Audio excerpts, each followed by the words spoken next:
Babad Dianti karya Raden Ngabei Yosodipuro 1. Episode ke-131. Arung Binang kembali mempecundangi Pangeran Purbaya.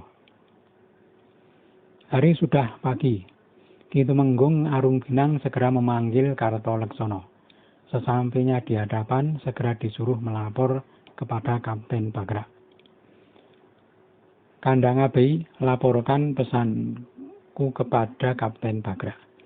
Hari ini agar segera berangkat dan bermarkas di Palausan.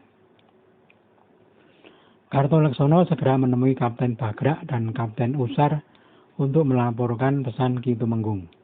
Kedua kapten segera memberangkatkan pasukan. Ki Tumenggung Arung Binang tetap mengikuti di belakang. Tumenggung Wirodikto dan Tumenggung Notoyudo sesampai di Palausan segera menata pemondokan.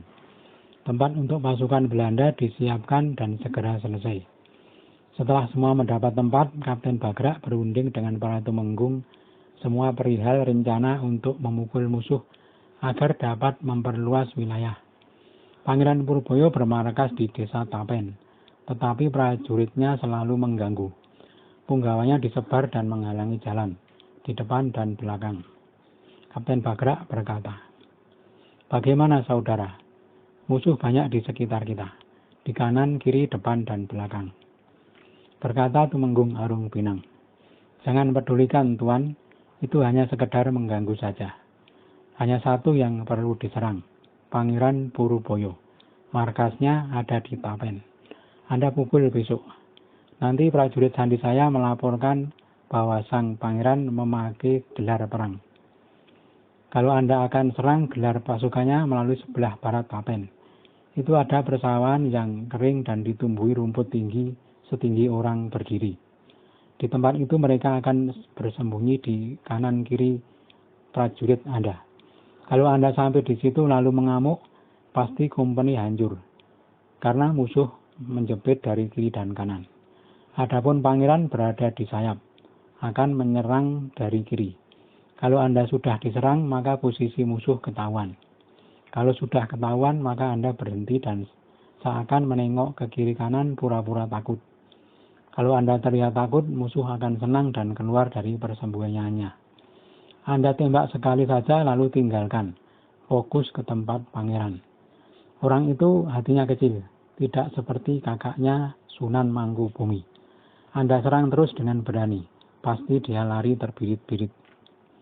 Tumenggung Wirodikto menggeleng sambil tersenyum. "Baru kali ini saya melihat orang Jawa mengajari Belanda soal perang. Si Arung Binang ini seperti jin saja." Tertawa semua yang mendengar. Kapten Bagrak berkata, "Beta suka hati, benar. Kalau baik, pasti beta pakai itu saran." Tertawa lagi para Tumenggung. Kapten segera memberi tanda kepada pasukan untuk berangkat. Pasukan Ternate ikut semua, dipimpin Arung Galesong.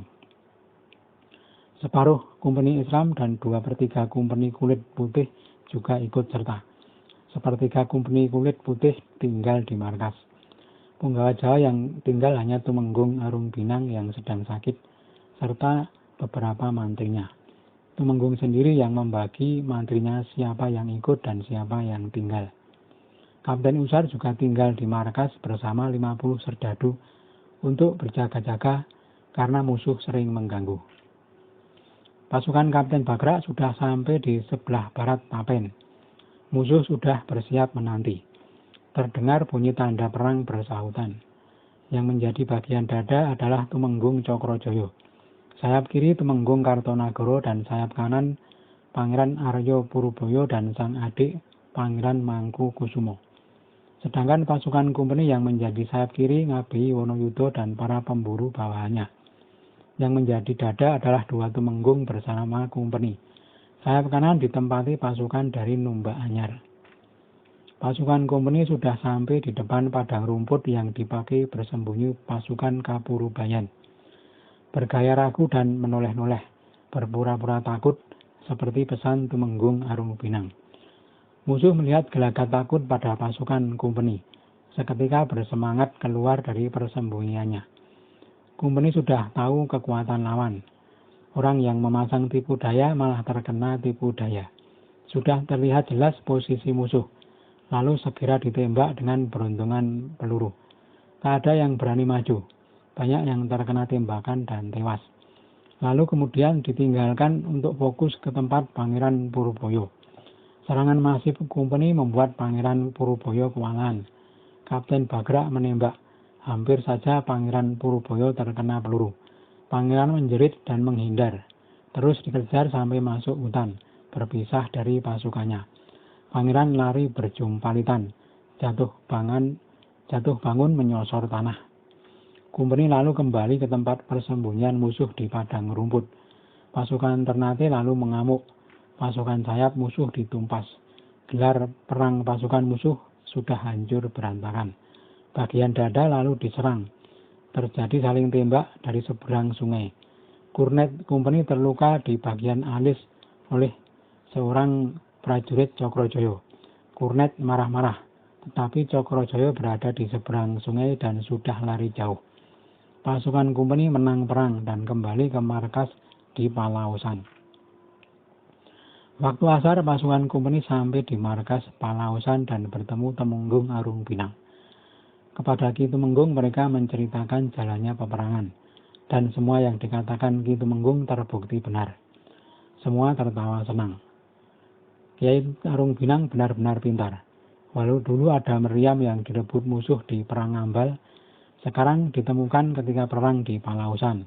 Meriam itu sudah kembali, kata para prajurit. Sementara itu Pangeran Puruboyo sudah jauh berlari. Sampai di Banjardowo hendak maju berperang lagi, tetapi tidak bisa masuk ke Kademen. Kademen sudah direbut pasukan Company dan Arung Pinang. Pangeran Puruboyo menderita kekalahan besar dalam perang ini. Sementara itu di Tanah Kedu, para bupati dari kubu Sunan Kabanaran selalu mengganggu barisan Company di Cacapan.